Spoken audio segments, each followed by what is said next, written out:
रामलाल एक छोटे से गांव में रहता था। उसके पास एक छोटा सा खेत था जहां वह अपने परिवार के लिए अनाज उगाता था। लेकिन पिछले कुछ सालों से सूखा पड़ने के कारण फसलें खराब हो रही थी। रामलाल के पास पैसे नहीं थे कि वो अपने खेत में सिंचाई की व्यवस्था कर सके। रामलाल की पत्नी लक्ष्मी बीमार रहने लगी थी। डॉक्टर ने बताया कि उसे शहर में जाकर इलाज कराना होगा, लेकिन रामलाल के पास इतने पैसे नहीं थे।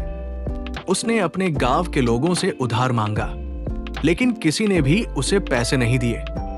रामलाल बहुत परेशान था।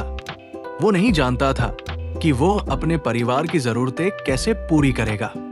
एक दिन रामलाल ने सोचा कि वो शहर जाकर काम करेगा और पैसे कमाएगा। उसने अपने परिवार को अलविदा कहा और शहर की ओर चल दिया। शहर में उसे एक छोटी सी फैक्ट्री में काम मिल गया। वह दिन रात काम करता था, लेकिन उसे बहुत कम पैसे मिलते थे। रामलाल ने सोचा कि वो अपने परिवार के लिए पैसे भेजने की कोशिश करेगा, भले ही उसे खुद को कितनी भी मुश्किलें क्यों न हो। फैक्ट्री में काम करने के दौरान रामलाल ने अपने साथी कामगारों से दोस्ती की। वे लोग उसे शहर के बारे में बताते थे और उसे अपने अनुभव साझा करते थे। रामलाल ने उनसे बहुत कुछ सीखा और अपने जीवन को बेहतर बनाने के तरीके ढूंढने लगा। रामलाल के परिवार को उसकी अनुपस्थिति में बहुत मुश्किलें हो रही थी। लक्ष्मी का इलाज चल रहा था और बच्चों को स्कूल भेजने के लिए पैसे नहीं थे। लेकिन रामलाल ने हार नहीं मानी। वो अपने परिवार के लिए पैसे भेजता रहा और उनकी जरूरतें पूरी करने की कोशिश करता रहा। धीरे धीरे लक्ष्मी का इलाज सफल होने लगा और वो ठीक होने लगी।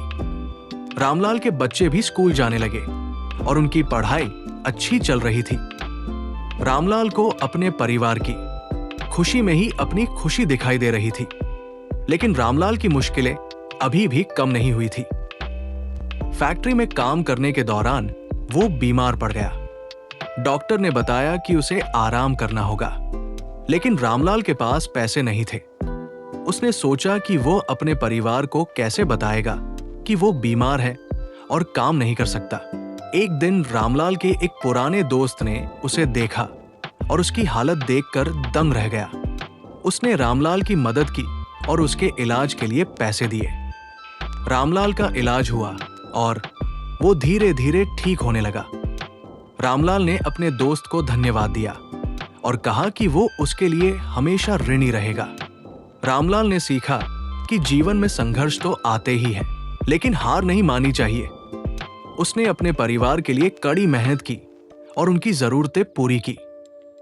रामलाल की कहानी हमें सिखाती है कि संघर्षों का सामना करने से हम मजबूत बनते हैं और अपने लक्ष्यों को प्राप्त कर सकते हैं। रामलाल की जिंदगी में अभी भी संघर्ष थे, लेकिन अब वो उन्हें अलग तरीके से देखता था। वो जानता था कि संघर्षों से ही हम सीखते हैं और मजबूत बनते हैं। रामलाल ने अपने अनुभवों से सीखा कि जीवन में संघर्ष तो आते ही हैं, लेकिन हमें हार नहीं माननी चाहिए। हमें अपने लक्ष्यों के लिए कड़ी मेहनत करनी चाहिए और अपने परिवार के लिए कुछ अच्छा करने की कोशिश करनी चाहिए।